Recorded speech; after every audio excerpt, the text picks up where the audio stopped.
The words hit harder than any enemy fire I'd ever faced. Failure. My own mother, Diane Hartwell, said it with such casual certainty, like she was commenting on the weather. 28 years old, and what do you have to show for it, Natasha? Nothing but a string of dead-end jobs and that ridiculous obsession with playing soldier. Before we jump back in, tell us where you're tuning in from.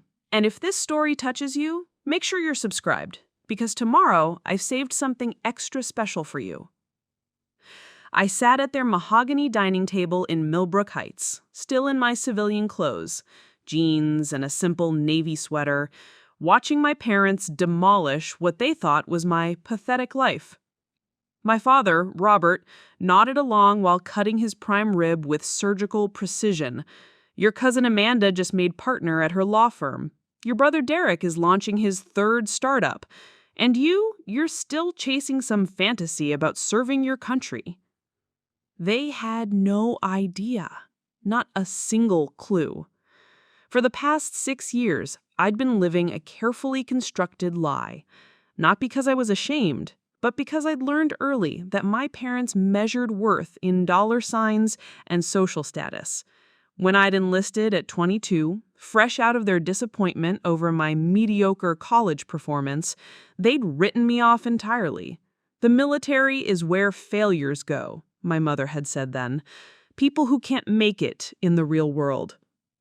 So I let them believe what they wanted to believe, that I was just another washout bouncing between minimum wage jobs, living in a cramped apartment in downtown Riverside. They thought my frequent work trips were desperate attempts to find steady employment.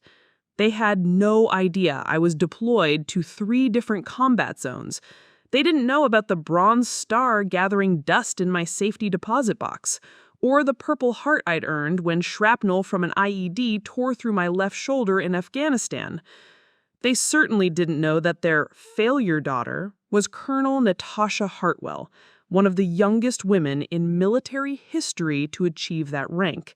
That the dead-end jobs they mocked were actually cover stories for classified operations. That while they worried I couldn't afford rent, I was commanding respect from some of the most elite soldiers in the world. The Riverside Diner is hiring, my mother continued, dabbing her lips with a linen napkin. Maybe you could finally get a real job instead of whatever it is you're doing now, playing dress-up and pretending to be important. My father leaned back in his leather chair, the same one he'd sat in during countless lectures about my potential throughout my childhood. Your mother's right, Natasha. At some point, you need to grow up. Face reality. You're not cut out for anything significant. I took a slow sip of my water, the crystal grass cool against my lips. The irony was almost beautiful. Just last month, I'd been personally commended by a 3-star general for leading a mission that saved 17 hostages in Syria. The month before that, I'd testified before Congress about military strategy in the Middle East. 2 weeks ago, I'd turned down a position at the Pentagon because I preferred fieldwork. But here, in this pristine dining room with its expensive chandelier and perfectly arranged flowers, I was just their disappointment, their cautionary tale, the daughter who'd never amount to anything.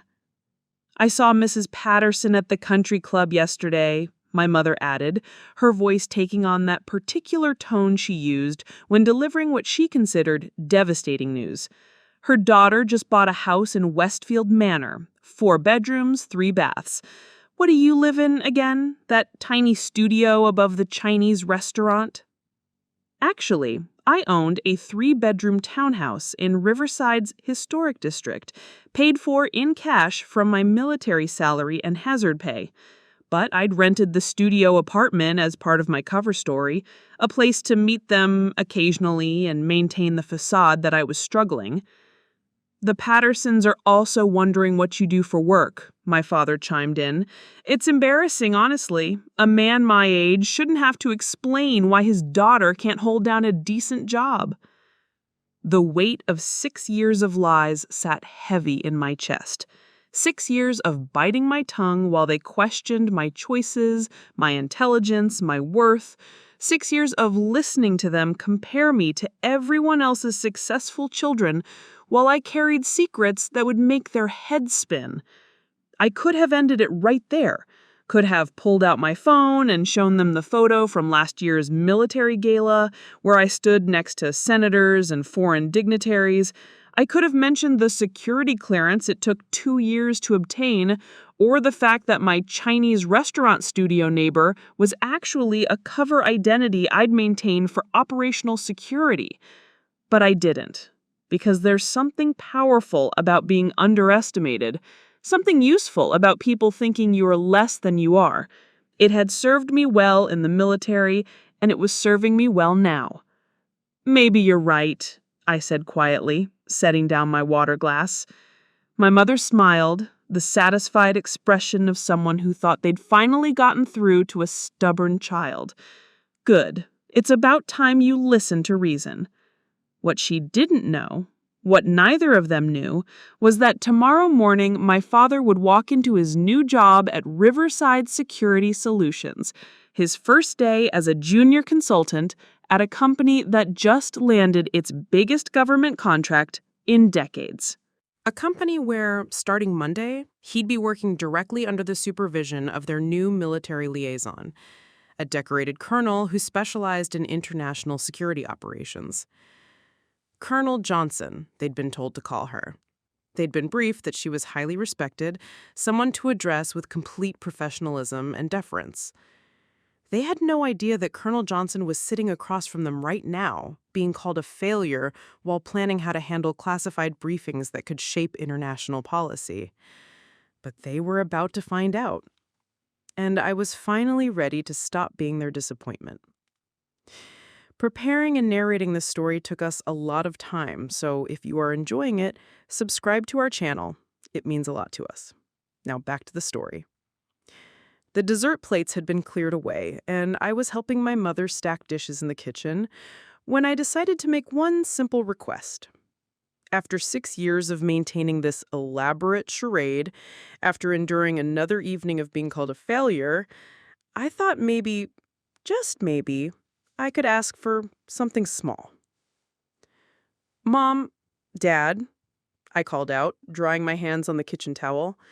They were both in the living room now, my father reading his newspaper while my mother scrolled through her tablet, probably looking at real estate listings or social media posts from other people's successful children. "I have something coming up this week, something important." It kept my voice casual, non-threatening. "There's a ceremony on Wednesday evening at the Riverside Convention Center. It would mean a lot to me if you could come." My father didn't even look up from his newspaper. "What kind of ceremony?" I chose my words carefully. I couldn't tell them it was a military commendation ceremony where I'd be receiving the Distinguished Service Medal for my work in counterterrorism operations. I couldn't explain that senators and generals would be there, that the mayor of Riverside was giving the opening remarks, or that I'd been specifically chosen to represent the entire Eastern Command. It's, a work recognition thing. They're honoring people who've made significant contributions this year. My mother glanced up from her tablet with barely concealed skepticism. "Work recognition? Natasha, what company exactly do you work for again? Because every time we ask, you give us some vague non-answer." "It's government-related," I said, which was technically true. "I know I haven't been able to share many details about what I do, but this ceremony is public. It would really mean something to have my family there." The silence stretched uncomfortably. My father folded his newspaper with deliberate precision, the way he did when he was about to deliver what he considered wisdom. "Honey," he said, his voice taking on that patronizing tone I'd heard my entire life, "you can't expect us to drop everything for another one of your projects. Remember your big promotion 3 years ago that turned out to be nothing? Or that important presentation you wanted us to attend that was just some community college thing?" Those memories stung because they were real, but not for the reasons he thought. 3 years ago, I'd been promoted to lieutenant colonel, but couldn't tell them. The community college thing had actually been a classified briefing I'd given to local law enforcement about emerging terrorist threats. I'd hoped, naively, that they might show up and somehow be proud, even without knowing the full truth. "This is different," I said quietly. "I promise you this is legitimate. There will be important people there." "Important people?" My mother laughed. Actually laughed. "Natasha, I love you, but you have a pattern of inflating these situations. Remember when you said you were going to meet high-ranking officials and it turned out to be some entry-level government workshop?" That entry-level workshop had been a National Security Council meeting where I'd presented intelligence that prevented 3 potential attacks on American soil. But I couldn't explain that without breaking about 17 different classified information protocols. "I'm not inflating anything," I said, feeling my composure start to crack. "I'm asking you to trust me. 1 evening, 2 hours, that's all." My father stood up, straightening his cardigan in that way that meant the conversation was over. "Natasha, we've been down this road before. You get these ideas about how important you are, how meaningful your work is, and frankly, it's concerning. Your mother and I think you might benefit from therapy. This tendency to create elaborate fantasies about your significance. It's not a fantasy." The words came out harder than I intended. "Isn't it?" My mother set down her tablet and looked at me with what she probably thought was compassion. "Sweetheart, you're almost 30. You live in a studio apartment, you work jobs you can't or won't explain, you disappear for weeks at a time with mysterious work trips that never seem to advance your career, and now you want us to attend another imaginary celebration of accomplishments that don't exist?" The room fell silent except for the tick of their grandfather clock. I stood there, looking at the 2 people who'd raised me, who'd fed me and clothed me and sent me to college, and realized that they'd never actually seen me. Not once. Not ever. It's Wednesday at 7 p.m., Riverside Convention Center. The invitation said I could bring guests. My father picked up his newspaper again. "We have book club on Wednesdays." "And I have my yoga class," my mother added. "You should have given us more notice if this was really important." I'd given them 4 days' notice. The invitation had been sitting on my kitchen counter for 2 weeks, but I'd spent that time trying to figure out how to make this request without revealing too much, how to ask for their support without explaining why I needed it. "Book club?" I repeated slowly. "It's Diane Morrison's turn to host," my mother said, as if this explained everything. "She's making her famous spinach artichoke dip. We can't just cancel on her." I looked at them both.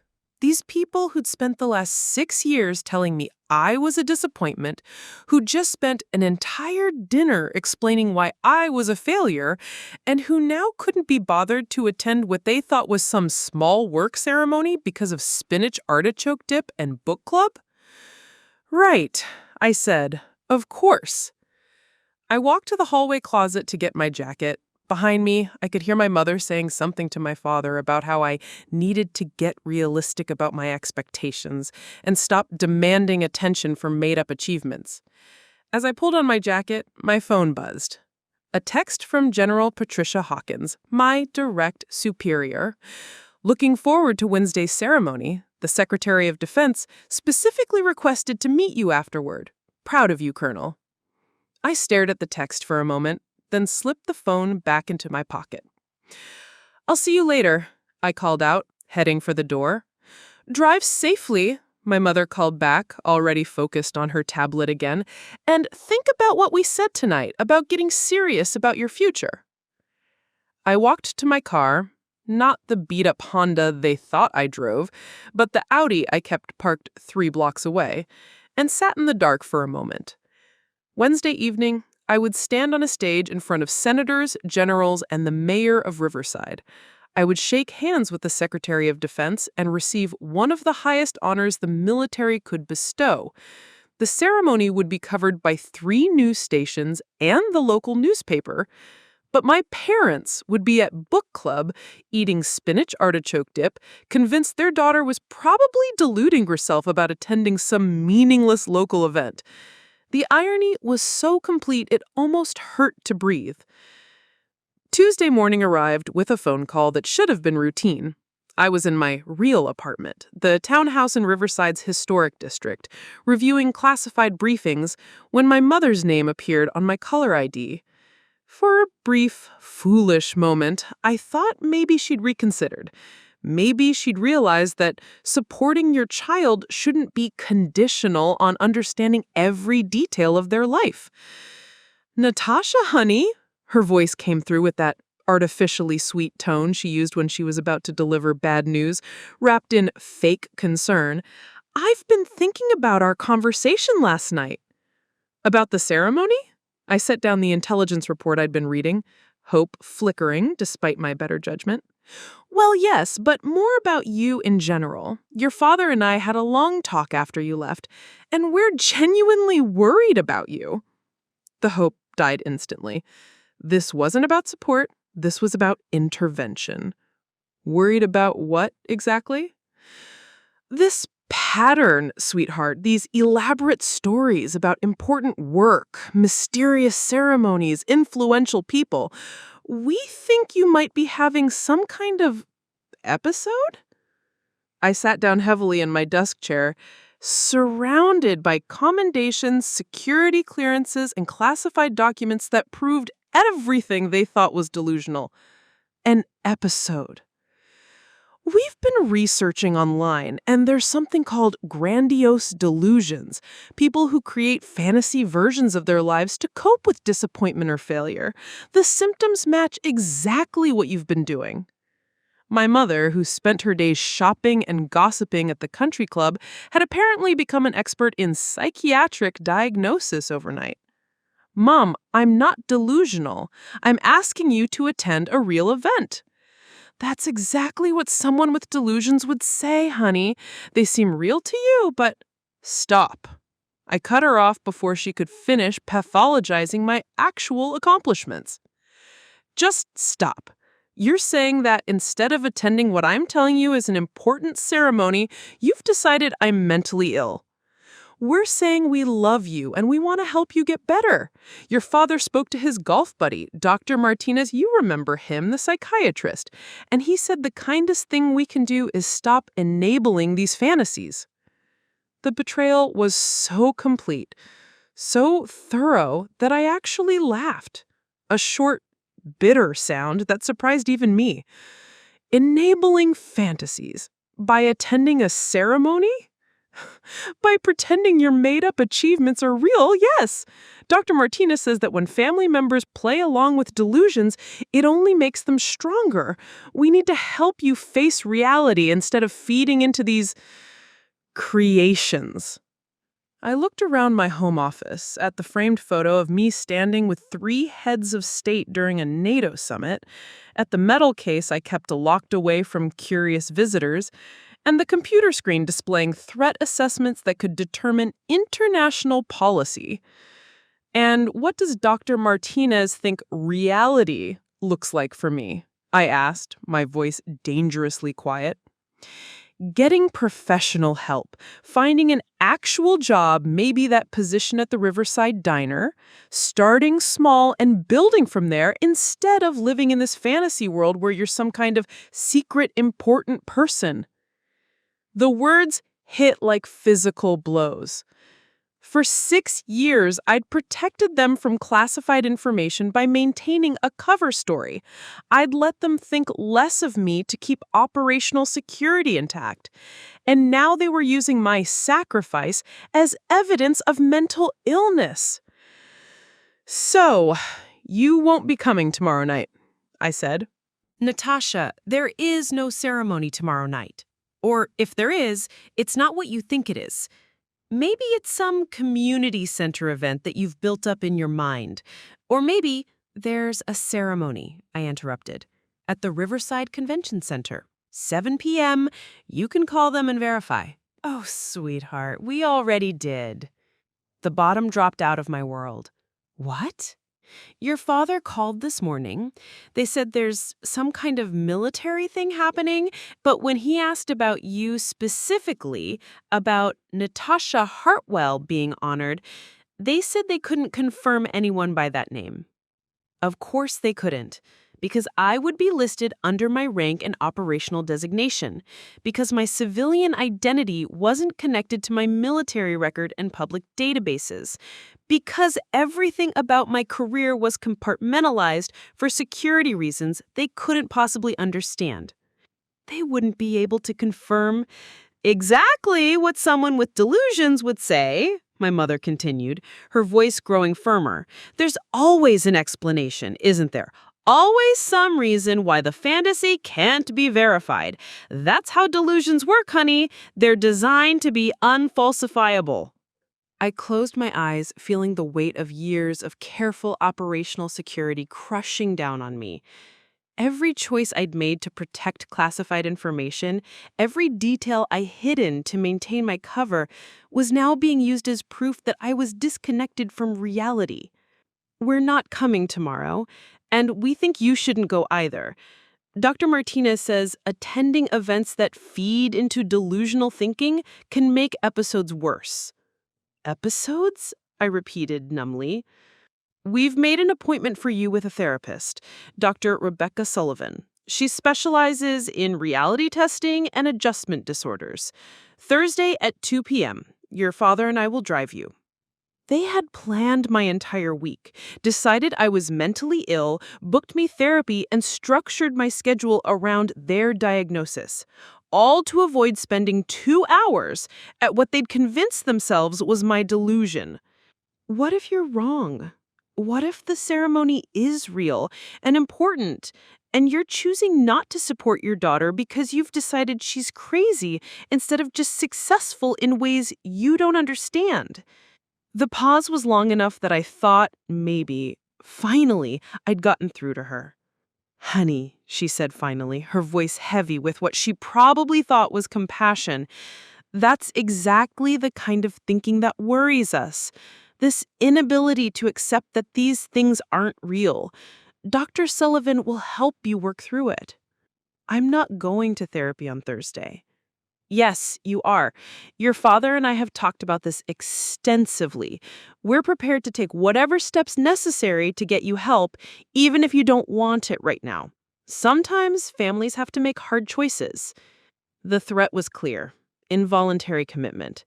They were so convinced of their amateur diagnosis that they were prepared to have me hospitalized rather than attend a ceremony honoring my military service.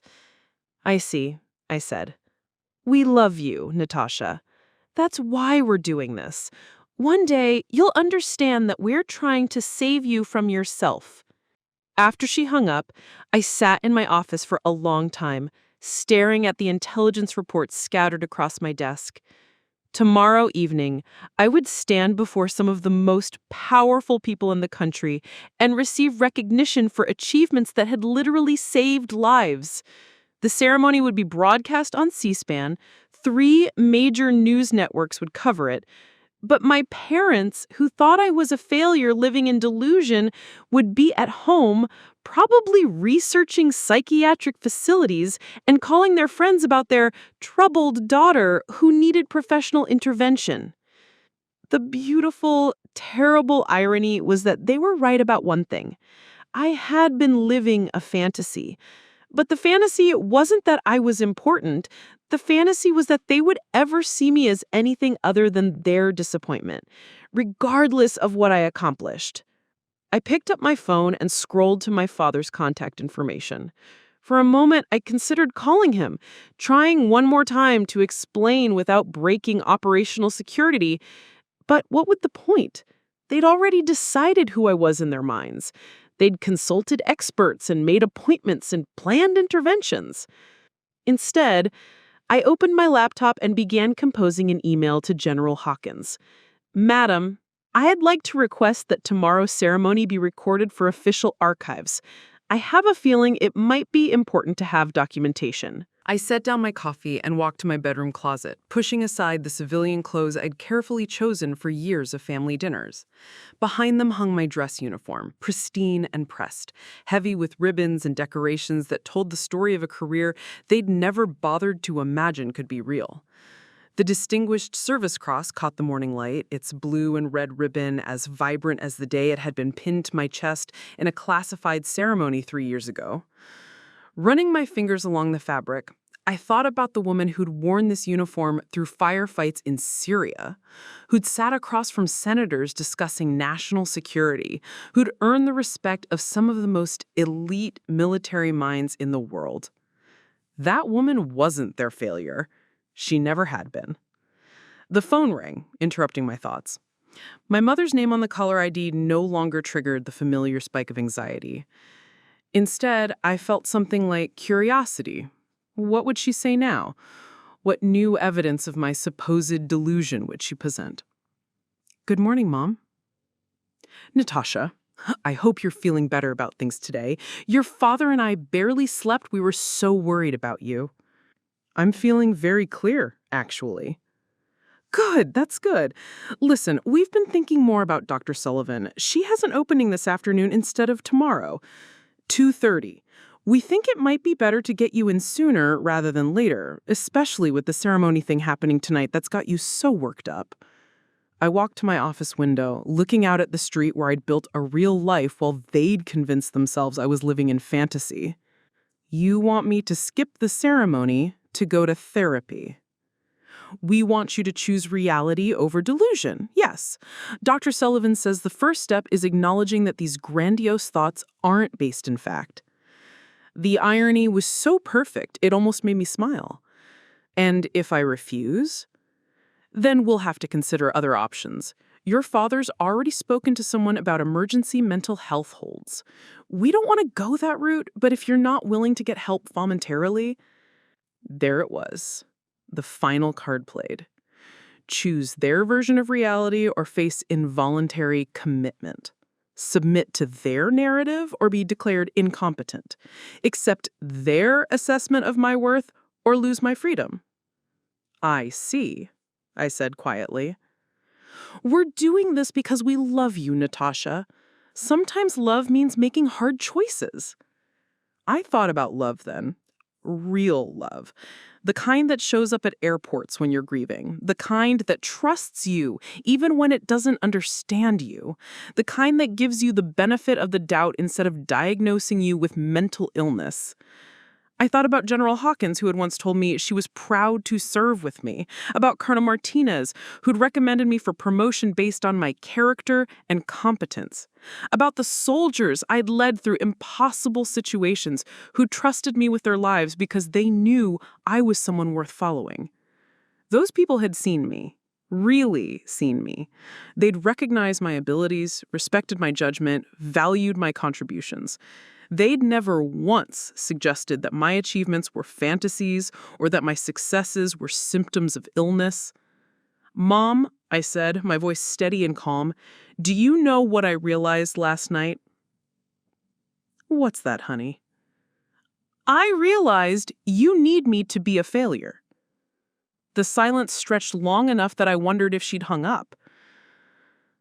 That's not true, she finally said, but her voice had lost some of its certainty.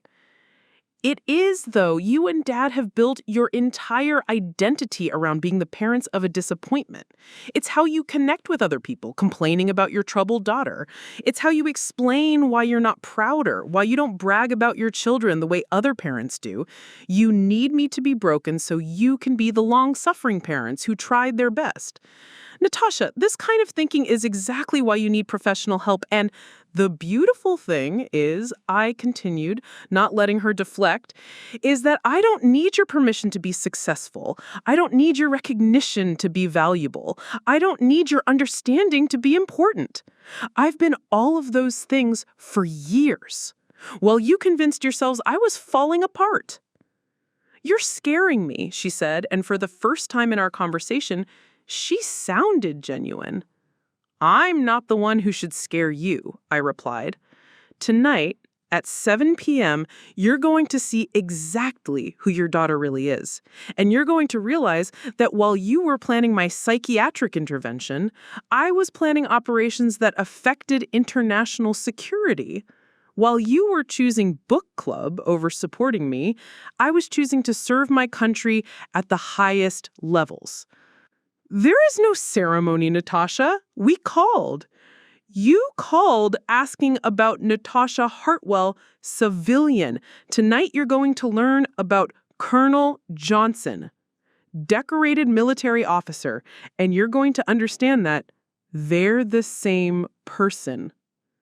I could hear her breathing, rapid and shallow. In the background, my father's voice, "What's she saying now?" "I'm saying that I'm done protecting you from the truth. I'm done pretending to be less than I am so you can feel better about yourselves. I'm done accepting your disappointment as if it means something about my worth." "We're coming over," my mother said quickly. "Right now. Don't go anywhere. Don't do anything. We're going to figure this out together." No, I said simply. You're not. You made your choice when you decided I was delusional rather than successful.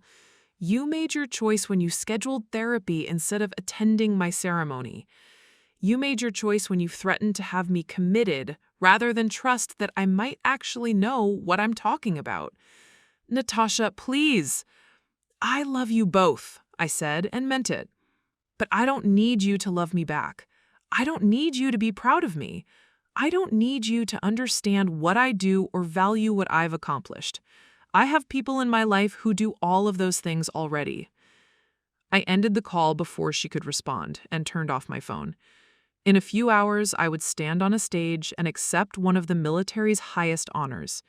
Cameras would record the moment. News outlets would report on it. It would become part of the public record, undeniable and permanent.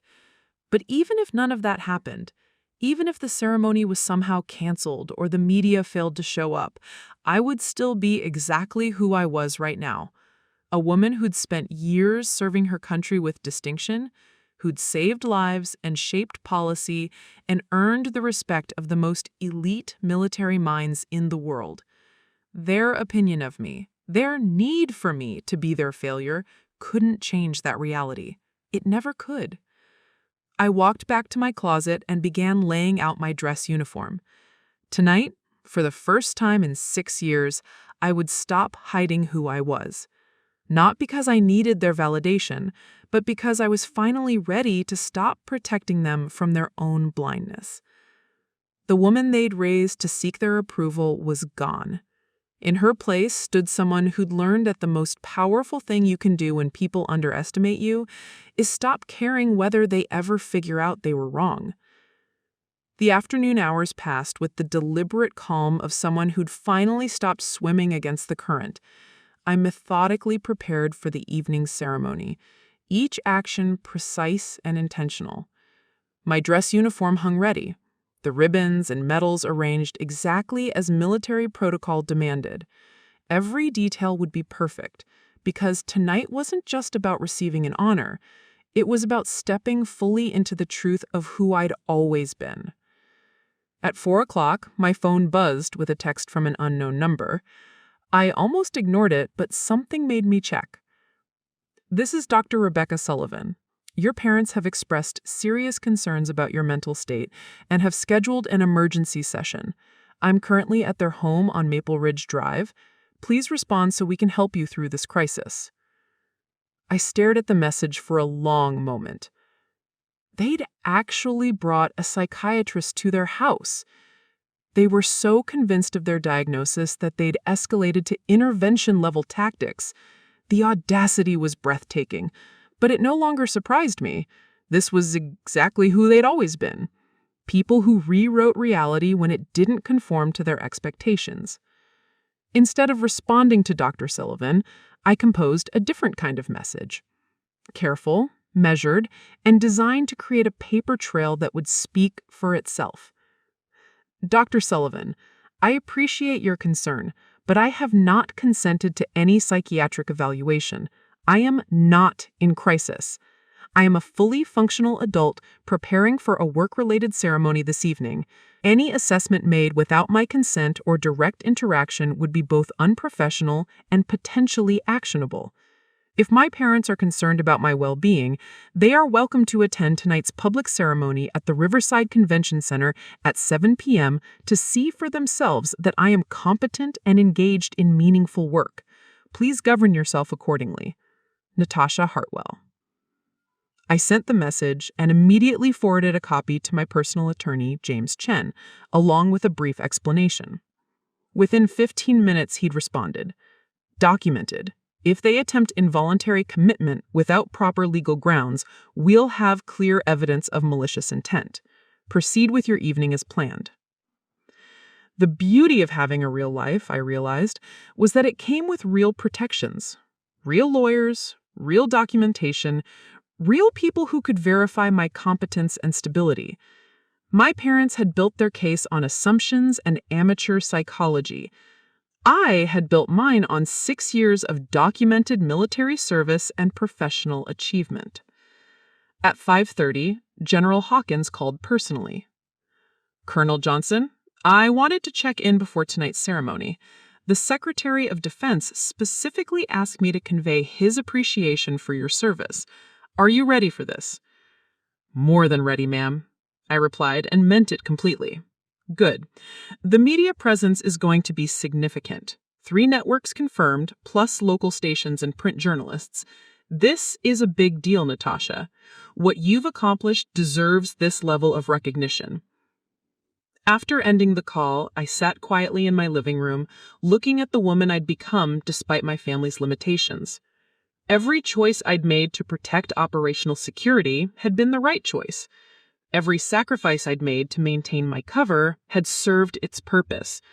But the time for protection was over. I opened my laptop and composed one final message to my parents. Mom and Dad, by the time you read this, I'll be preparing for tonight's ceremony. I know Dr. Sullivan is with you, and I know you're convinced that you're helping me by planning psychiatric intervention. I want you to understand something clearly. I am not mentally ill. I am not delusional. I am not having an episode. I am Colonel Natasha Johnson, United States Army, currently assigned to the Pentagon's Strategic Operations Division. Tonight, I will receive the Distinguished Service Medal in recognition of my work in counterterrorism operations that have saved American lives and prevented international incidents. This ceremony will be broadcast live on C-SPAN and covered by major news networks. I am Colonel Natasha Johnson, United States Army, currently assigned to the Pentagon's Strategic Operations Division. Tonight, I will receive the Distinguished Service Medal in recognition of my work in counterterrorism operations that have saved American lives and prevented international incidents. This ceremony will be broadcast live on C-SPAN and covered by major news networks. For 6 years, I have maintained a civilian cover identity to protect operational security. The dead-end jobs you mocked were covers for classified assignments. The work trips you dismissed were deployments to combat zones. The mysterious income that confused you came from military pay and hazard compensation. I never told you because my work required secrecy and because I learned early that you measured worth in ways that had nothing to do with service or sacrifice. I let you think less of me to protect information that could affect national security. But I won't let you use my discretion as evidence of mental illness. I won't let you pathologize my achievements or threaten my freedom because you can't accept that your failure daughter might actually be exactly who she's always said she was. Tonight's ceremony begins at 7 p.m. at the Riverside Convention Center. It's open to the public. You're welcome to attend and see for yourselves. You're also welcome to stay home with Dr. Sullivan and continue planning treatments for problems that don't exist.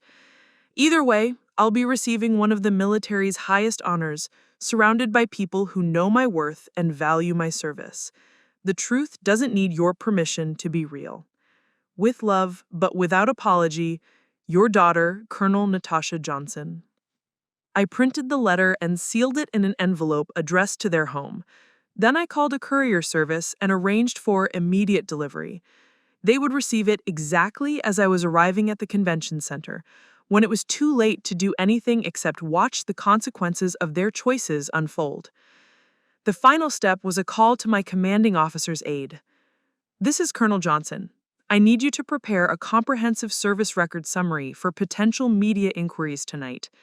Include deployment history, commendations, and current security clearance status. Make sure everything that can be made public is readily available." "Yes, ma'am. Should I prepare for family-related questions?" "Definitely. And please coordinate with the convention center's security team. I want to ensure that if my parents decide to attend, they're treated with courtesy, but that any disruption is handled professionally." By 6 o'clock, I was dressed in full military regalia for the first time in my parents' city. The woman looking back at me from the mirror bore no resemblance to the failure they'd spent the evening diagnosing. She was sharp, confident, decorated, and undeniably real.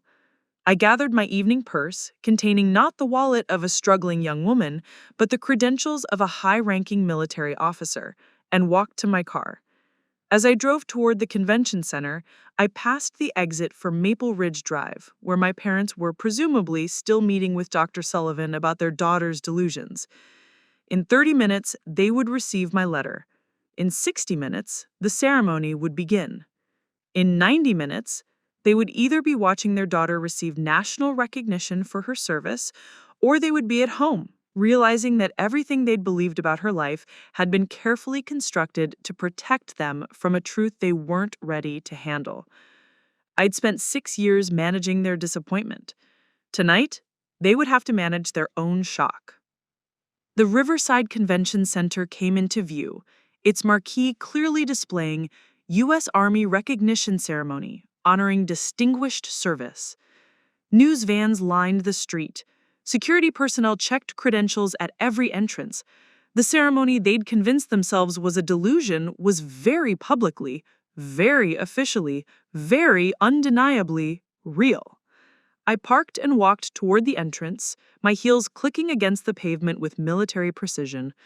For the first time in 6 years, I wasn't hiding who I was. For the first time in my life, I truly didn't care whether my parents approved. Tonight, the only opinion that mattered was the one held by people who'd actually seen me serve. The Riverside Convention Center buzzed with controlled energy as I approached the VIP entrance. Security personnel snapped to attention when they saw my uniform and credentials, their expressions shifting from polite professionalism to genuine respect. "Good evening, Colonel Johnson," the head of security said, checking my name against his list. "We've been expecting you. General Hawkins asked me to escort you directly to the staging area." As we walked through corridors lined with military banners and photographs of distinguished service members, I caught glimpses of the main auditorium through partially open doors. The space was impressive. Nearly 800 seats arranged theater-style, with a raised platform draped in red, white, and blue bunting. Multiple camera crews were setting up their equipment while officials in dress uniforms tested the sound system.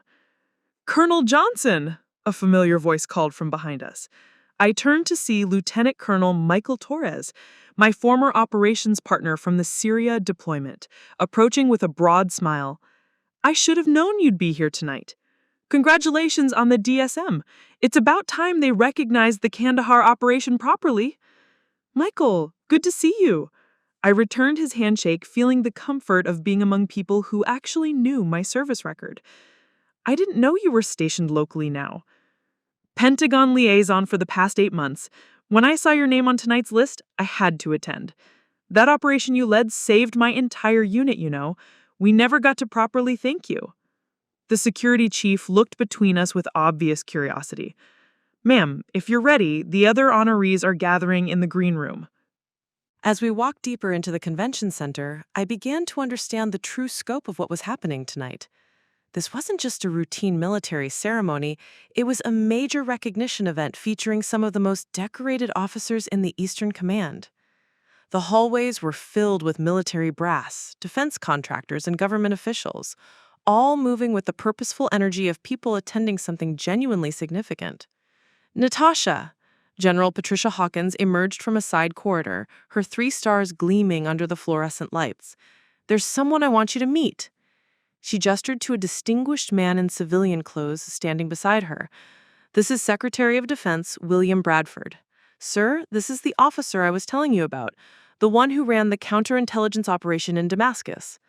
Secretary Bradford extended his hand with a smile that suggested he genuinely knew who I was and what I had accomplished. "Colonel Johnson, it's an honor. Your work disrupting those supply chains prevented God knows how many attacks on civilian targets. The president specifically asked me to convey his gratitude." For a moment, I was genuinely speechless. In all my imagining of how this evening might unfold, I hadn't quite grasped that I would be shaking hands with cabinet-level officials who were personally familiar with my classified operations. "Thank you, sir. It was a team effort." "Spoken like a true leader," General Hawkins interjected. "Sir, Colonel Johnson is exactly the kind of officer we need more of. Brilliant strategically, humble personally, and absolutely fearless in the field." As we continued toward the green room, I encountered more familiar faces than I'd expected. Major General Sarah Chen from the Joint Chiefs smiled and nodded as she passed. Colonel David Martinez, who'd worked with me on the Afghan infrastructure project, stopped to congratulate me on my promotion. Captain Lisa Wong, who'd served under my command during the embassy evacuation in Tunisia, actually saluted me in the hallway before breaking into a grin. "Ma'am, permission to speak freely?" "Always, Captain." "My entire family is here tonight. My parents drove up from Baltimore specifically to see you receive this medal. They still talk about how you got us all out of that compound." The green room was elegant but purposeful. Comfortable seating areas arranged around tables laden with refreshments, with military aides circulating to ensure everything ran smoothly. I accepted a glass of water and found myself in conversation with Brigadier General Robert Kim, who was also receiving recognition tonight for his work in cyber warfare defense. "The intelligence you provided on those Syrian networks was game-changing. We're still using the protocols you developed to track similar operations worldwide." An aide approached with a tablet. "Colonel Johnson, the media coordinator needs to review your biographical information for tonight's broadcast. Also, C-SPAN would like to conduct a brief pre-ceremony interview if you're available." I glanced at my watch. 6:45 p.m. In exactly 15 minutes, my parents would be opening an envelope that would shatter everything they thought they knew about their daughter's life. The irony was perfect. While they were reading about my military career, I was standing in a room full of generals and defense officials who'd known about it for years. "Colonel." General Hawkins appeared at my elbow again. "There's been a slight change to tonight's program. Given the significance of your recent promotion and the Damascus operation, they're moving your presentation to the final position. You'll be the last honoree called right before Secretary Bradford's closing remarks." The last position. The most prominent spot in the ceremony. While my parents were convincing themselves I was delusional, the Department of Defense was positioning me as the evening's capstone honoree. "Colonel, ma'am, is there anything special I should know about the presentation?" "Just that it's being broadcast live, and we expect significant media coverage afterward. Your story, rising through the ranks, leading critical operations, earning this level of recognition at your age, it's exactly the kind of narrative that inspires young people to consider military service." A young lieutenant approached our group. "Excuse me, Colonel Johnson? There's a courier at the main entrance with an urgent delivery for you.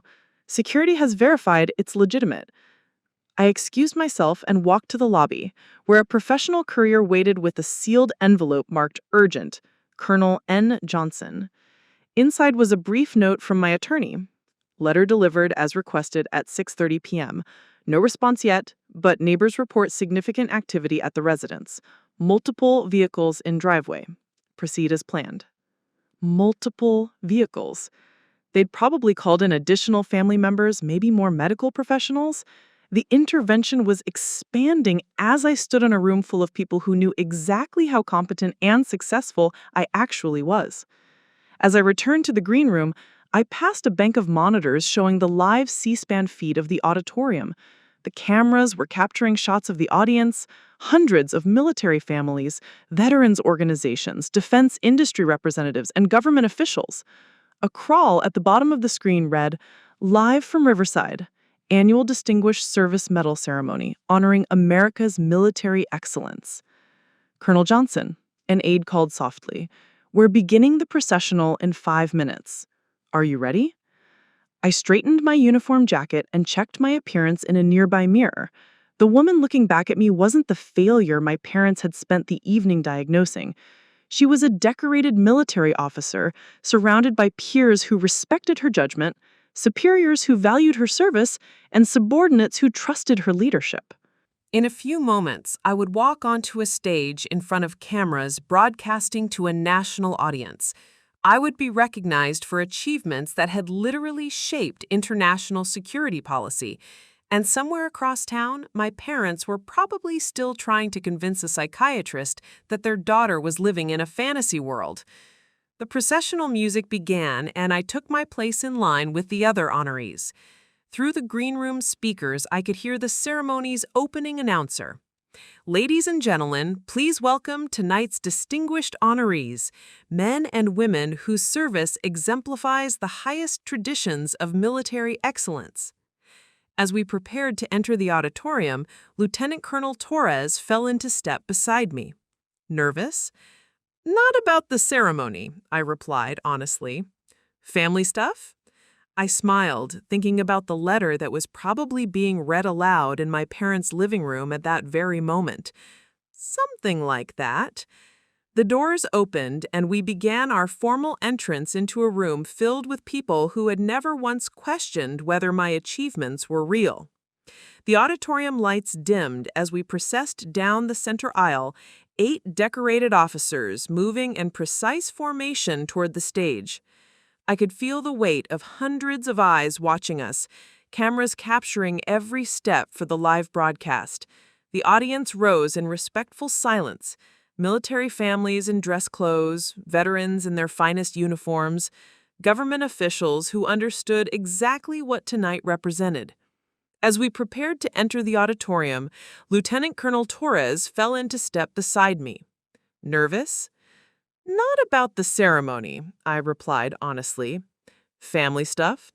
I smiled, thinking about the letter that was probably being read aloud in my parents' living room at that very moment. "Something like that." The ceremony began with traditional pomp, the posting of colors, the national anthem sung by a Navy choir, and opening remarks from Major General Patricia Chen about the importance of recognizing exceptional service.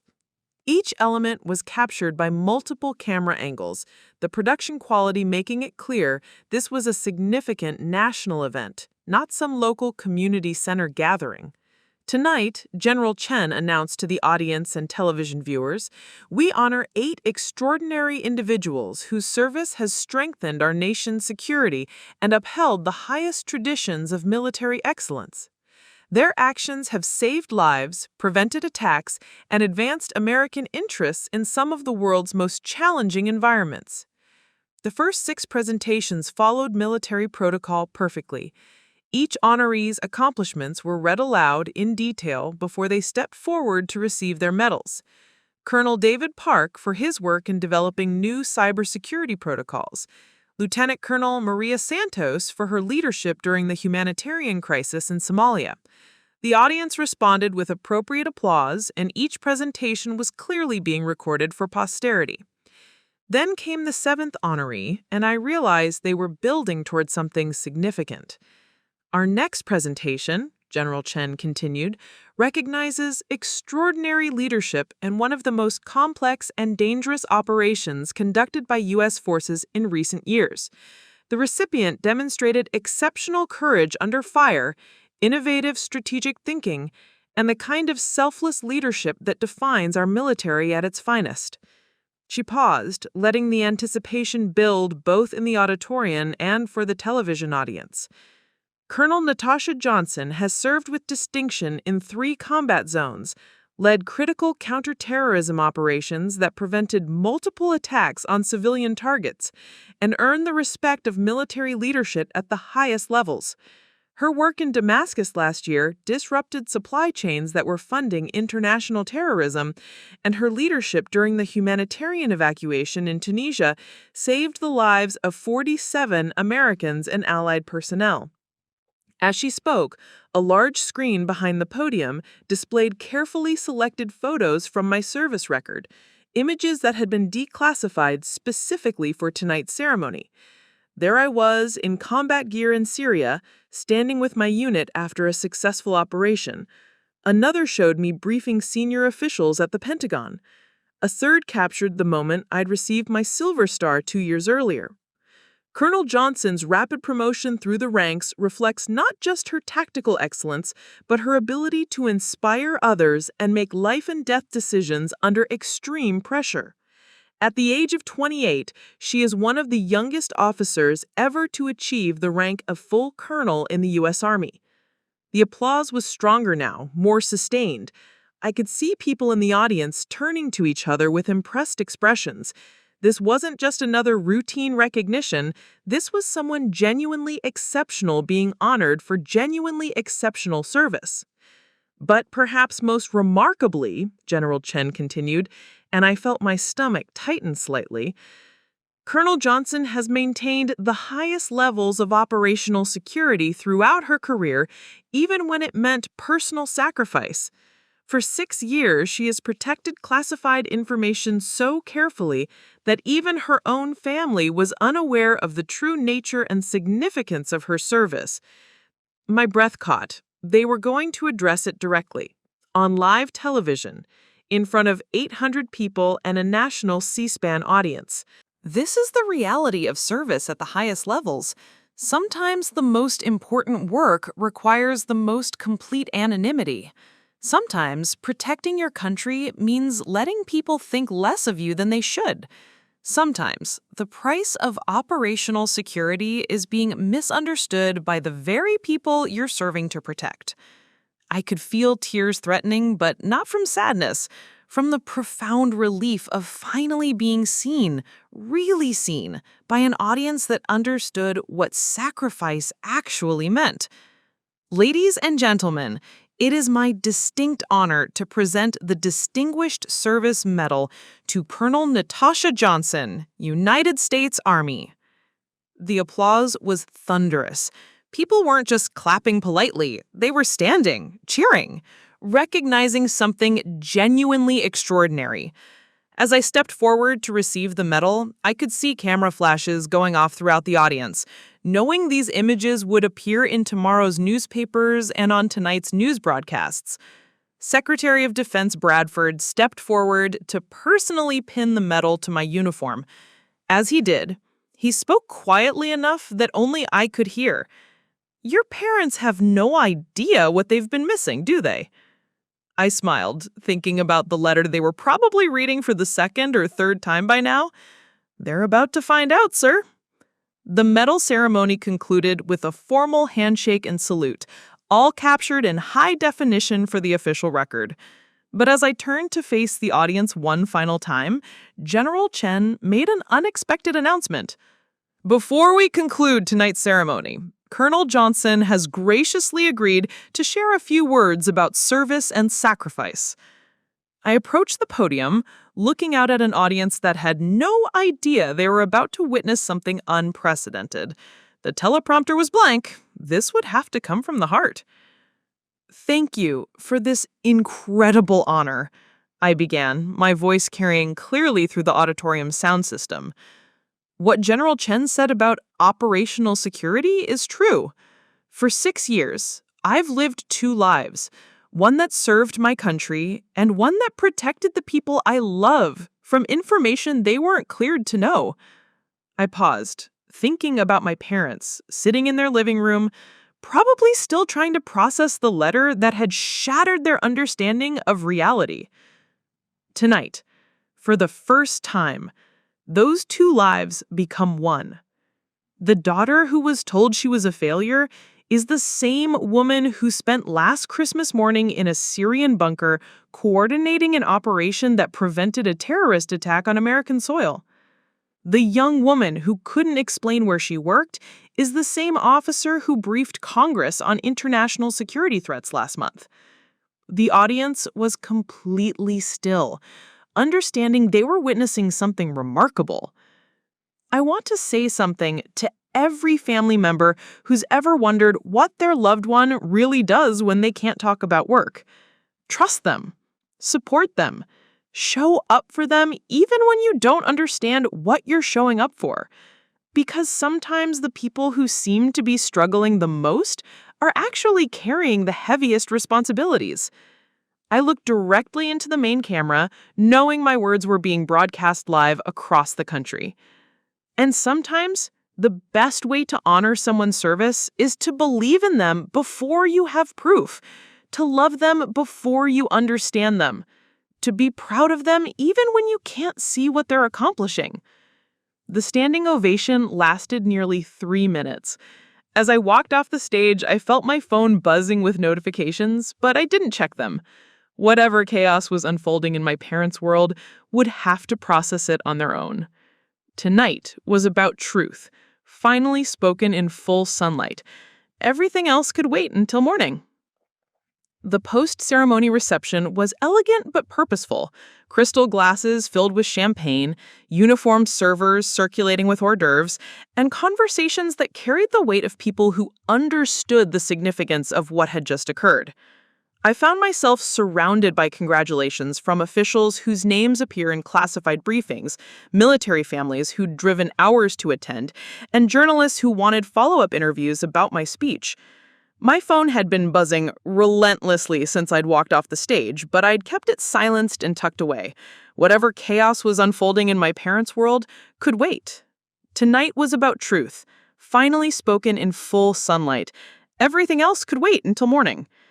Captain Michelle Rodriguez, a military journalist I'd worked with during the Tunisia evacuation, was one of the first to approach me.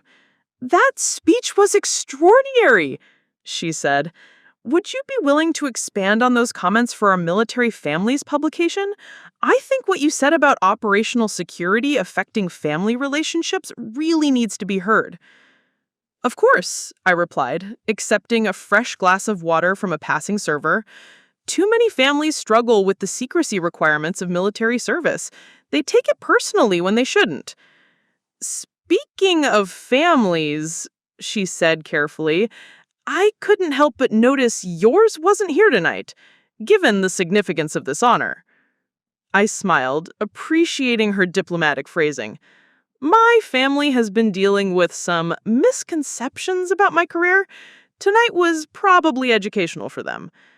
Before she could respond, General Hawkins appeared at my elbow with a concerned expression. "Natasha, I hate to interrupt, but there's been a development. Security just informed me that there are several vehicles in the convention center parking lot with people who claim to be your family. They're requesting to speak with you urgently." The kind that involves a woman who identified herself as your mother, demanding to speak with whoever's exploiting her mentally ill daughter for propaganda purposes? Captain Rodriguez's eyebrows shot up. "I beg your pardon?" "It gets better," General Hawkins continued dryly. "Apparently there's also a Dr. Rebecca Sullivan with them, along with what security describes as multiple agitated civilians who are insisting that tonight's ceremony was somehow fabricated to support your delusions."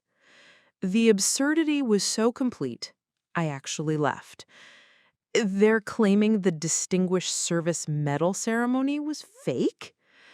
According to security, your mother is demanding to speak with the real person in charge because she doesn't believe any of this is legitimate. She wants to know who's been enabling your military fantasy and why the government is participating in your episode. Captain Rodriguez looked stunned. "Colonel, are you saying your family thinks tonight's ceremony was what exactly? Some kind of elaborate role-playing scenario?" "Apparently," I said, feeling a strange calm settle over me.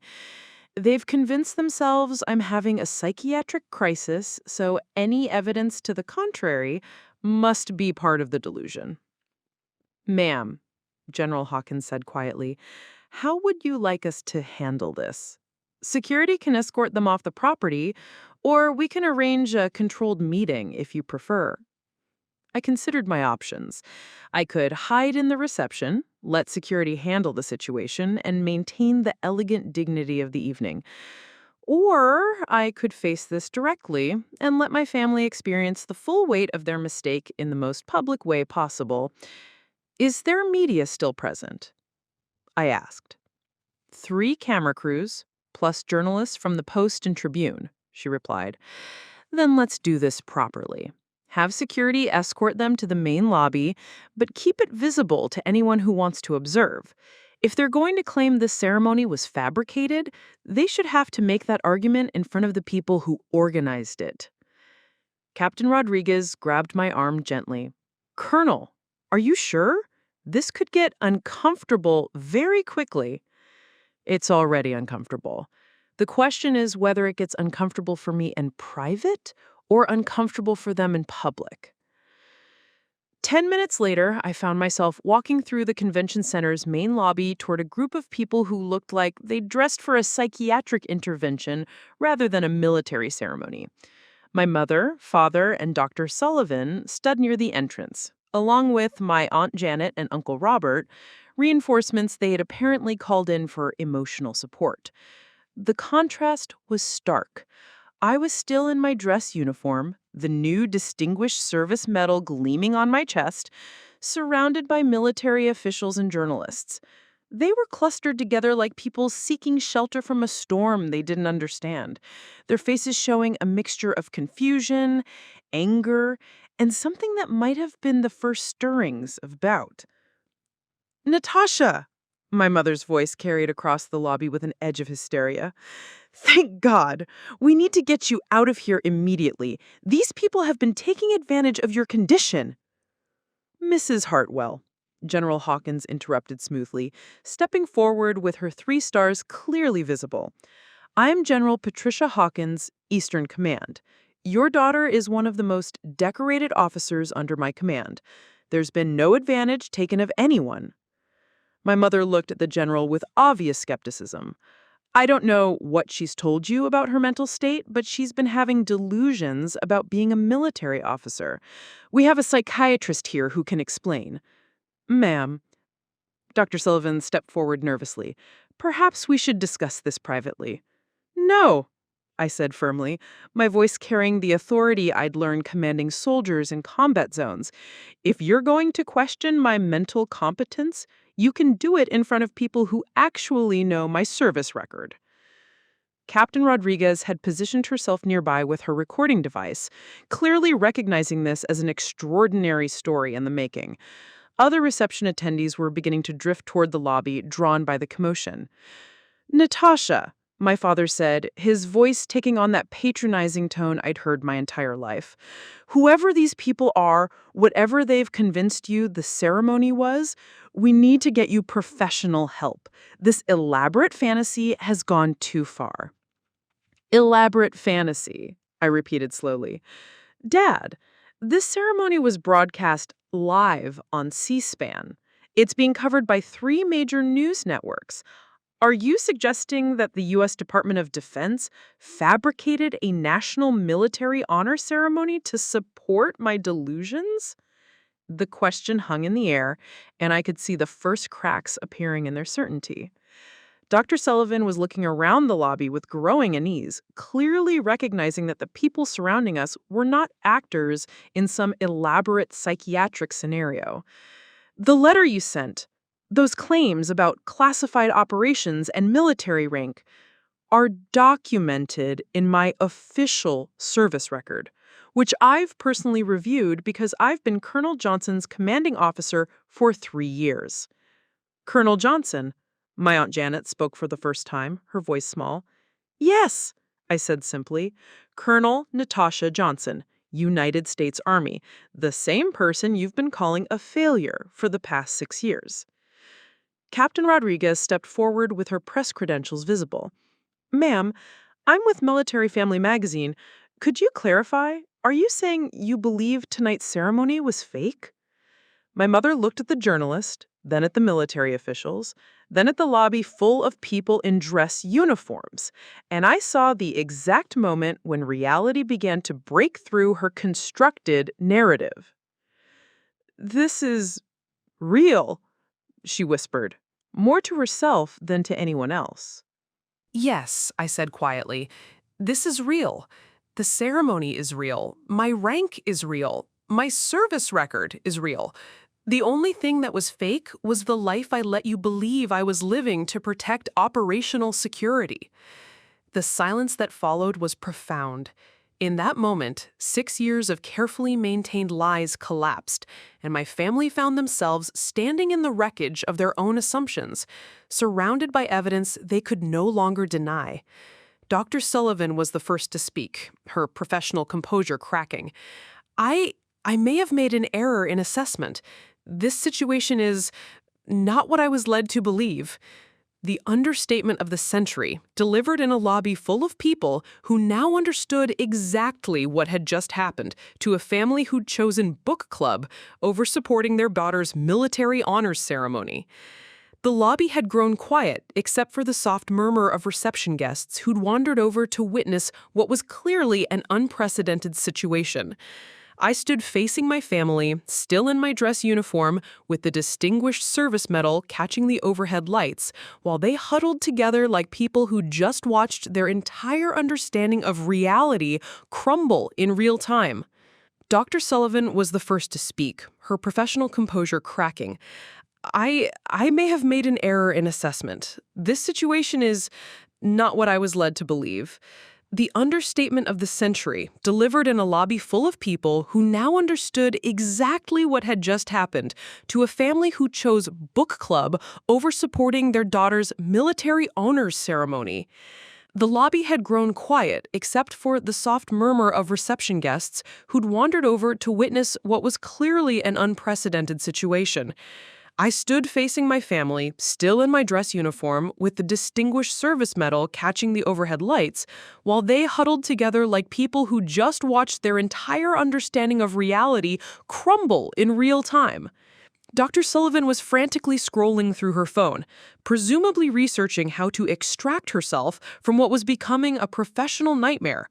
My parents looked shell-shocked, their eyes darting between me, the military officials, and the journalists who were documenting every moment of their public humiliation. "I think," I said quietly, my voice carrying the calm authority I'd learned from commanding troops in life-or-death situations, "it's time we had an honest conversation." Captain Rodriguez held up her recording device. "Colonel, would you mind if I documented this? I think military families need to hear what operational security actually costs." I nodded, then looked directly at my parents. "For 6 years, you've told me I was a failure. You've dismissed my work, mocked my choices, and questioned my judgment. Tonight, you brought a psychiatrist to diagnose me with delusions rather than attend a ceremony honoring my military service. I want you to understand exactly what you chose not to support." My mother opened her mouth to speak, but I held up my hand. "No. For once in my life, you're going to listen without interrupting, without explaining, without telling me how I should feel about my own experiences." The authority in my voice was absolute, the same tone that had commanded respect from hardened combat veterans and senior military officials. My parents actually took a step back. "When I was 22, you told me the military was where failures go. So when I enlisted, I decided not to burden you with updates about my progress. When I made lieutenant, I didn't call to share the news because you'd already made it clear that military advancement wasn't real success in your eyes. When I deployed to Afghanistan for the first time, I told you I was taking a job in logistics. When I earned my first Bronze Star, I told you I was attending a training seminar. When I led the operation that saved 47 American lives in Tunisia, I told you I was on a business trip." My father's face was growing pale as the implications of my words sank in. Every promotion, every commendation, every life or death mission, I protected you from knowing about them because I thought you couldn't handle the stress of having a daughter in combat. I thought I was being considerate. Dr. Sullivan finally looked up from her phone, her professional composure completely shattered.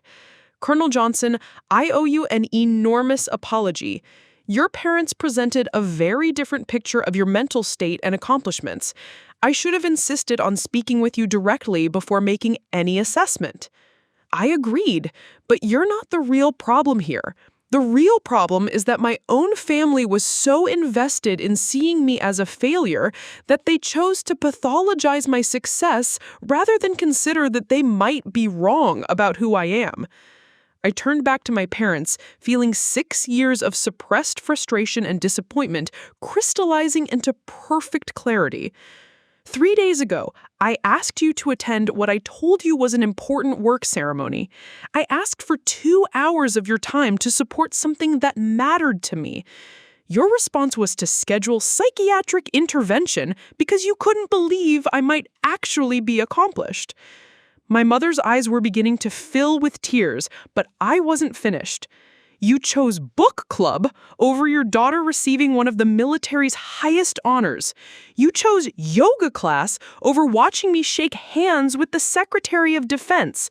You chose spinach artichoke dip over supporting a ceremony that was broadcast live to the entire country. Captain Rodriguez was scribbling notes frantically while her recorder captured every word. The other journalists had moved closer, recognizing they were witnessing something that would become a significant story. And when I tried to tell you the truth in my letter, you brought a psychiatrist to the convention center to stage an intervention because you thought the ceremony was fake. You were so convinced of my failure that you couldn't accept evidence of my success even when it was happening in front of you. Uncle Robert, who'd been silent until now, finally spoke. "Natasha, we didn't know. You didn't want to know. There's a difference. You didn't know because you never asked real questions. You never showed genuine interest in my life. You never gave me the benefit of the doubt or trusted that I might know what I was talking about." I gestured to the people around us, military officials, defense contractors, government representatives who'd attended tonight's ceremony. These people have known about my service for years. They've trusted my judgment, valued my contributions, and supported my career advancement. They've never once suggested that my achievements were delusions or that my success was impossible to believe.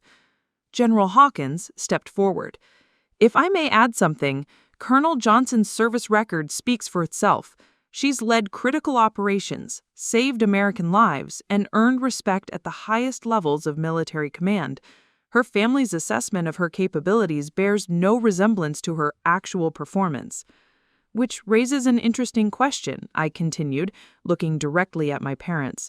What does it say about you that strangers have more faith in my abilities than my own family? What does it say that people who've known me for months believe in me more than people who've known me for 28 years? The question hung in the air like an indictment.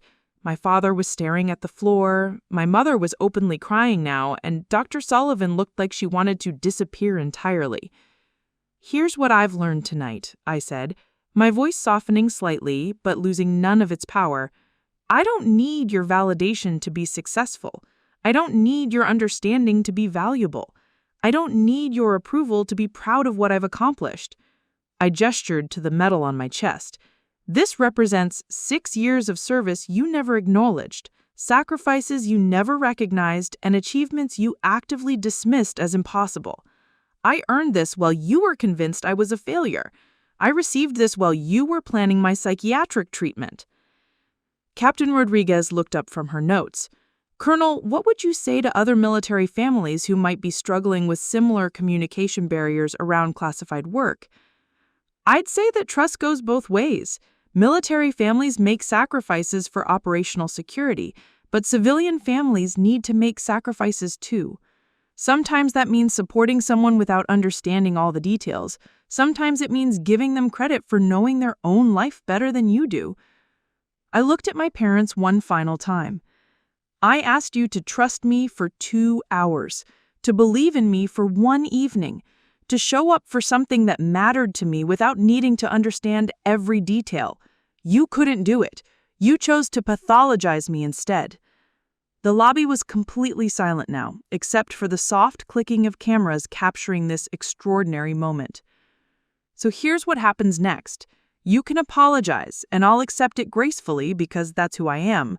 But our relationship going forward will be based on reality, not on your need to see me as your disappointment. I am Colonel Natasha Johnson, and I've never been your failure. I've only been your daughter who chose to serve her country at the highest levels while letting you believe she was struggling to find herself. I straightened my uniform jacket and looked around the lobby at the people who'd witnessed this confrontation, military officials who knew my worth, journalists who would tell this story, and family members who would have to live with the knowledge of how badly they'd misjudged the person they claimed to love. The ceremony was real, I said simply. My service is real. My achievements are real. The only thing that was ever fake was the life I let you believe I was living to protect you from worrying about me. In the silence that followed, the truth settled over us all with the weight of something that could never be taken back or forgotten. The first indication that something extraordinary was happening came at 6 o'clock the next morning when my phone rang with a call from Colonel David Martinez, my former operations partner. "Natasha, have you seen the news this morning?" I was sitting in my kitchen, still processing the events of the previous evening, nursing my first cup of coffee and trying to decide how to handle the inevitable aftermath of what had become a very public family confrontation. Not yet. Should I be concerned? Concerned? No. Amazed, maybe. Your story is everywhere, and I mean everywhere. I opened my laptop and began scrolling through news websites. The headlines were impossible to ignore. Decorated Colonel confronts family who thought military career was delusion appeared on the Washington Post homepage. The Tribune had run, "When operational security costs family support, a military family's public reckoning." CNN's military correspondent had filed a piece titled, "The Hidden Cost of Classified Service, One Officer's Story." But it wasn't just news outlets. Social media was exploding with responses from military families, veterans, and civilians who'd watched the C-SPAN broadcast or seen clips of the lobby confrontation. The hashtag Colonel Johnson was trending nationally, with thousands of people sharing their own stories about family members who'd underestimated their military service. "This is surreal," I told Martinez. "It gets better. Check your email." I opened my email to find hundreds of messages from people I'd never met. The first one I opened was from a Navy SEAL's wife in San Diego. "Colonel Johnson, your speech about supporting family members even when you don't understand their work made me cry. My husband deploys constantly, and I never really understood what that meant until I watched your ceremony. Thank you for showing me what real support looks like." Another came from a retired Air Force general. "Colonel, your handling of that situation was masterful.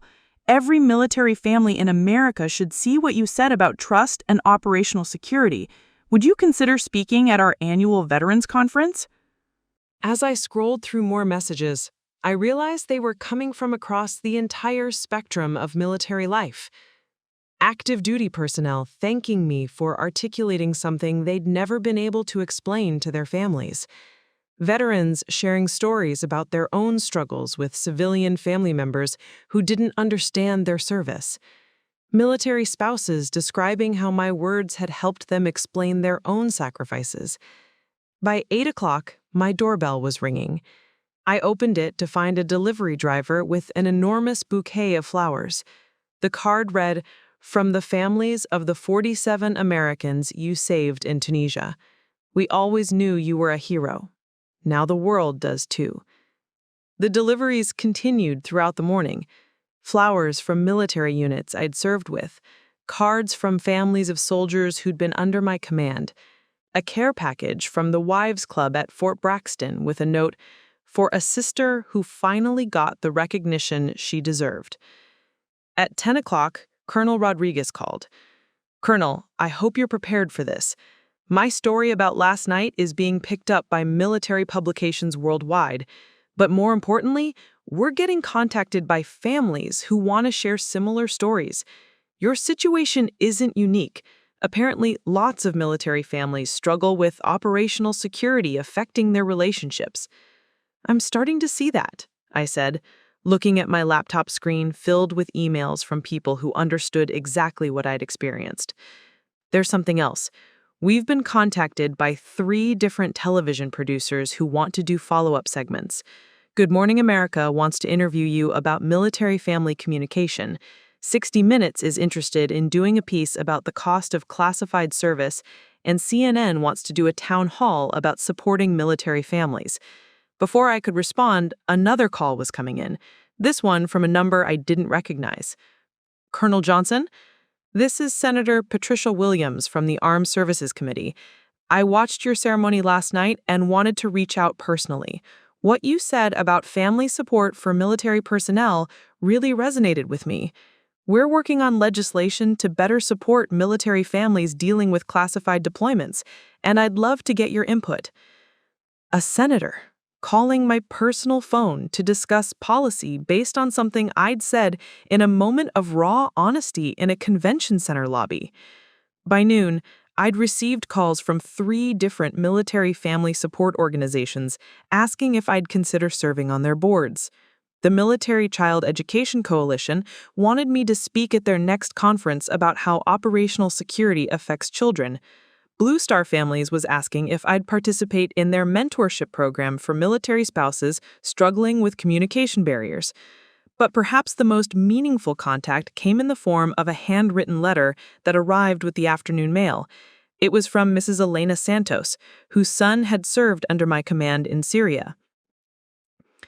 Dear Colonel Johnson, I watched your ceremony on C-SPAN last night and then saw the news coverage this morning.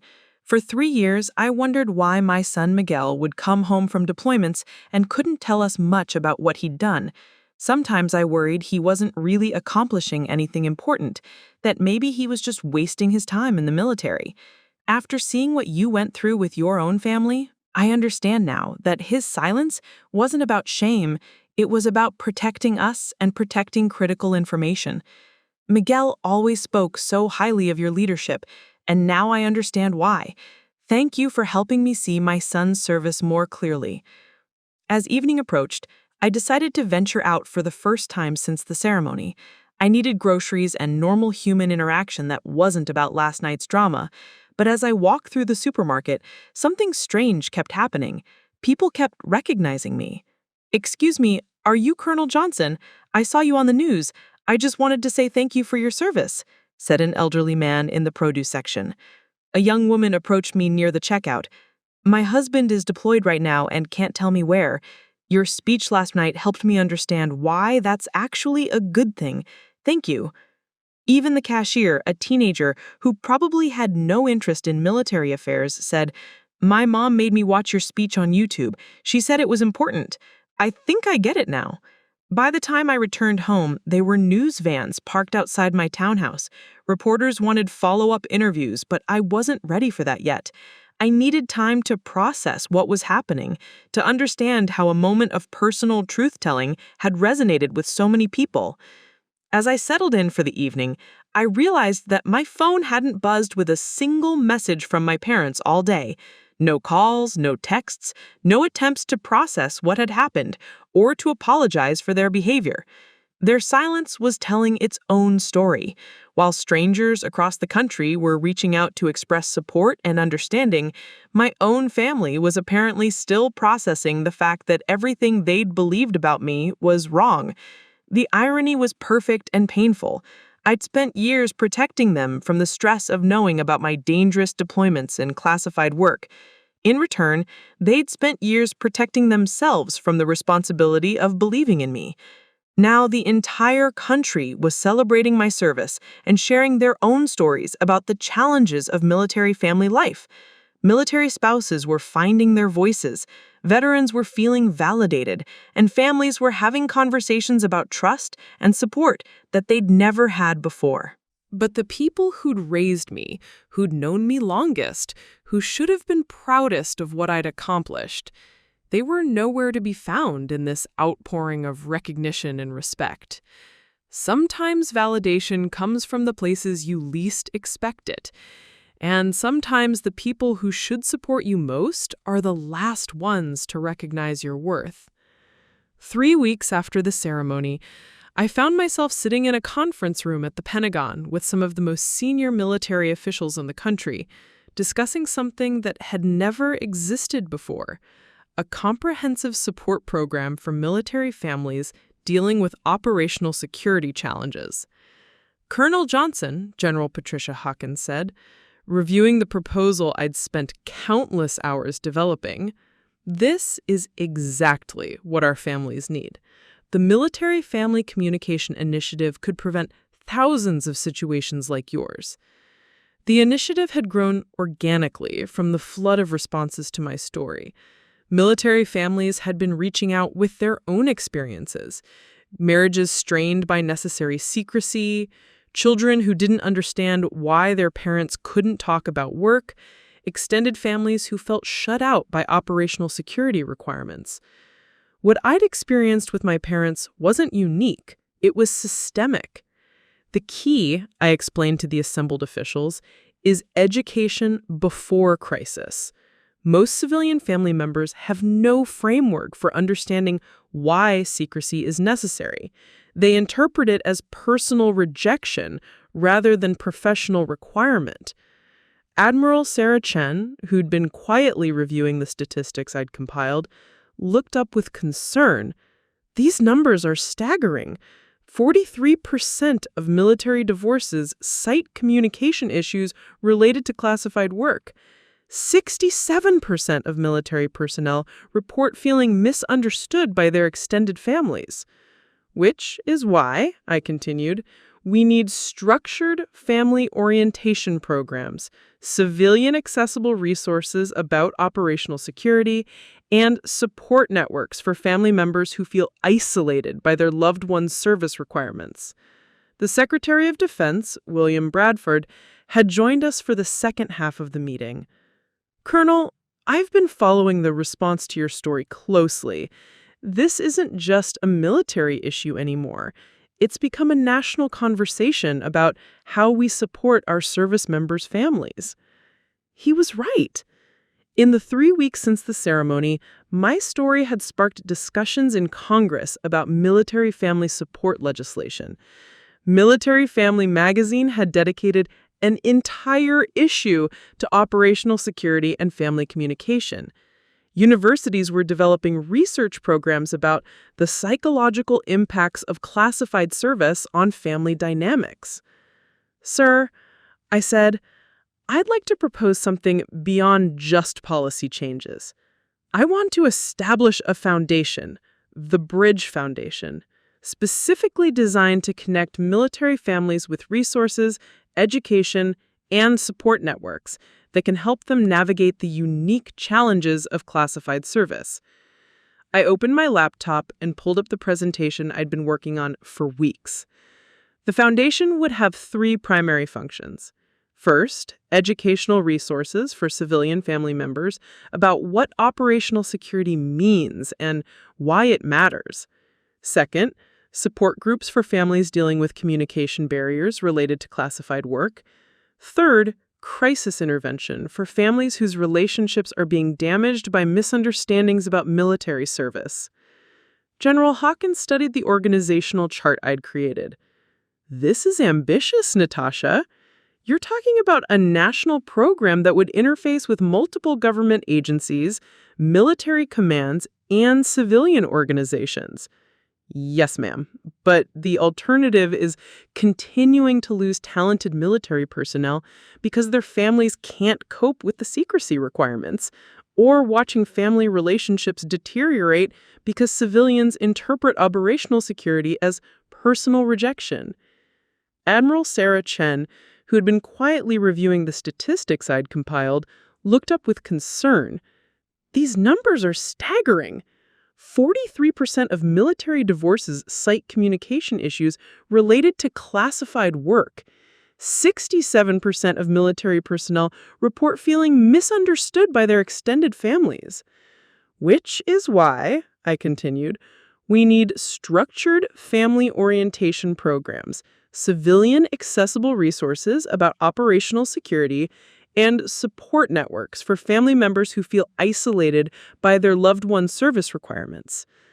Secretary Bradford closed his folder and looked directly at me.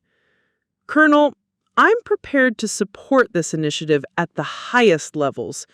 What do you need to make this happen? The question I'd been hoping for, and also the one that would require the biggest personal commitment from me.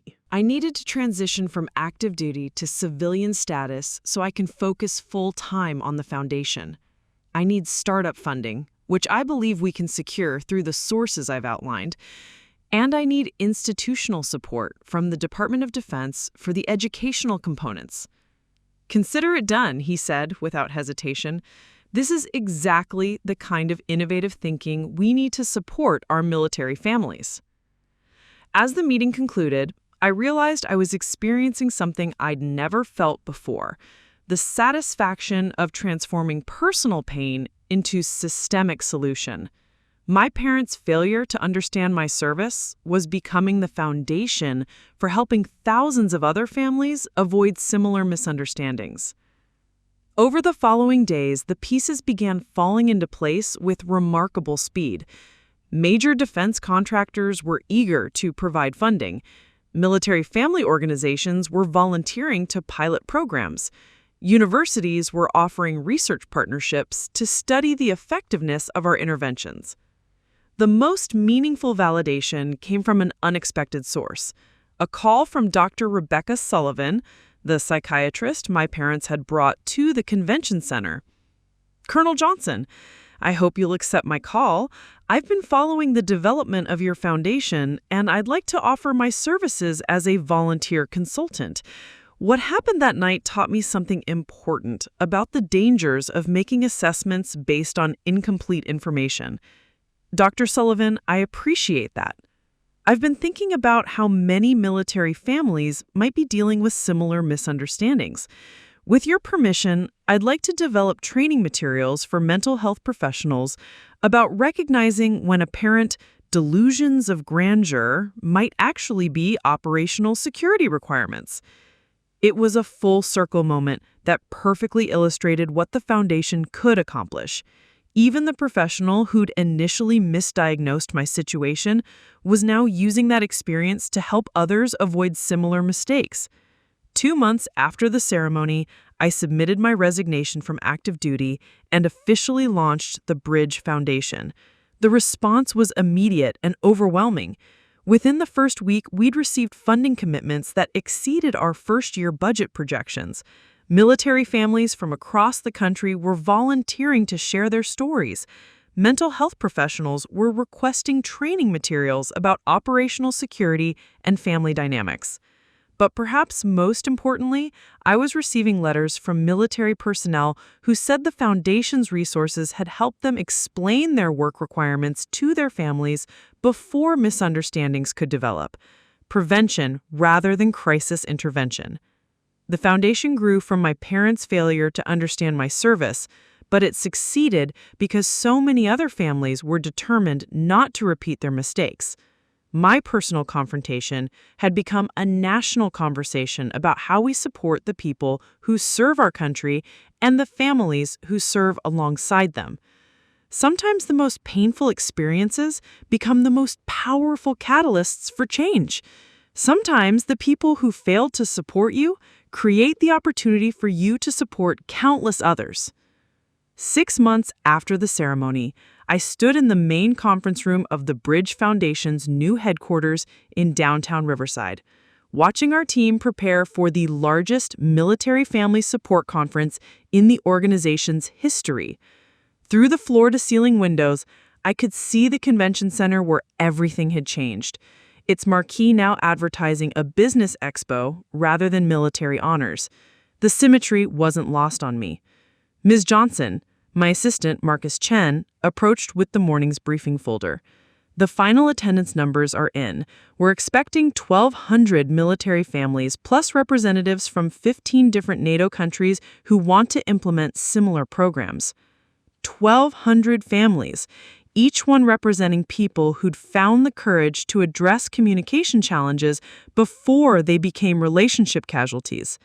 each one proving that my parents' failure to understand my service hadn't been inevitable. It had been a choice, and other families were making different choices. The keynote speaker just arrived. General Hawkins is in the green room with the Secretary of Veterans Affairs. They're both eager to discuss expanding the program internationally. I nodded, straightening the jacket of my business suit. Civilian clothes still felt strange sometimes after years in uniform, but they represented something important: the freedom to serve my country in a new way, on my own terms, without the constraints of military hierarchy or operational security requirements. My phone buzzed with a text from Captain Rodriguez, who'd become both a close friend and the Foundation's unofficial media liaison. CNN wants to do a 6-month follow-up segment on the Foundation's impact. They're particularly interested in the families you've helped avoid the kind of crisis you experienced. The Foundation's success had exceeded everyone's expectations, including my own. We'd facilitated communication workshops for over 3,000 military families. Our educational resources had been downloaded by families in 47 states and 12 countries. Most importantly, we documented a significant decrease in divorce rates among military couples who'd participated in our programs. But perhaps the most meaningful measure of success was the stack of letters on my desk from military personnel who said the Foundation's resources had helped their families understand operational security requirements before misunderstandings could develop. Prevention rather than crisis intervention.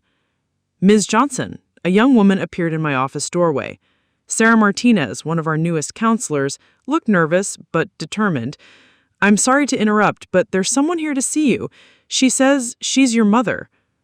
I felt a familiar tightness in my chest, followed immediately by something I hadn't expected: complete calm. For 6 months, I'd been building a life and career that had nothing to do with my parents' approval or understanding. I'd found my value reflected in the faces of military families who'd been helped by programs we'd developed. I discovered my worth in testimonials from service members who'd maintained strong family relationships because of resources we'd provided. My mother appeared in the doorway, looking smaller than I remembered, her usual confident posture replaced by something that might have been uncertainty. She was dressed carefully but not formally, as if she'd spent time considering what to wear to meet the daughter she'd tried to have committed 6 months earlier. "Hello, Natasha." "Mom," I gestured to the chair across from my desk. "Would you like to sit down?" She accepted the invitation, but spent several moments looking around my office, at the awards lining the walls, the photographs from Foundation events, the thank you letters from military families pinned to a bulletin board. Her eyes lingered on a framed photo of me with the Secretary of Defense at the Foundation's launch event. "I've been following your work," she said finally. "The Foundation, the conferences, the families you're helping. And I wanted to tell you something I should have said 6 months ago." She paused, gathering herself. "I was wrong about everything, about who you were, what you were capable of, what your work meant.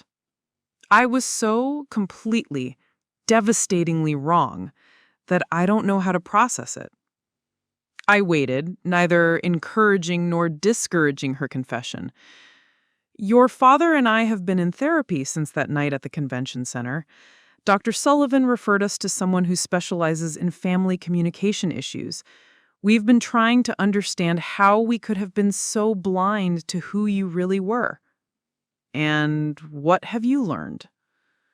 "That we needed you to be our disappointment more than we needed you to be our success." The words came out quietly, but with the weight of genuine realization. "That admitting you were extraordinary would have meant admitting we'd failed to see it, support it, or nurture it." The honesty was more than I had expected, but it came too late to change the fundamental dynamic between us. "Mom, I appreciate you coming here and saying this. I really do. But I need you to understand something. I leaned forward slightly, using the same calm authority that had served me in military command and now served me in foundation leadership. I don't need your apology to feel good about my life. I don't need your recognition to know my worth. I don't need your understanding to continue doing meaningful work. She nodded, tears beginning to form. I know. That's what makes this so hard. You've built something incredible without us. You've helped thousands of families avoid the mistakes we made. You've proven that our opinion of you was never accurate and was never necessary for your success. That's right. But I'm hoping, she continued, her voice steady despite the tears, that even though you don't need our approval, there might still be room for us to be proud of you, to support what you're doing now, even though we failed to support what you were doing before.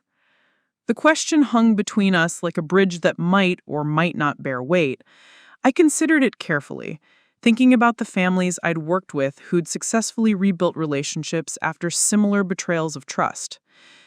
There might be, I said finally, but it would have to be on completely different terms. I won't go back to managing your expectations or protecting your feelings about my achievements.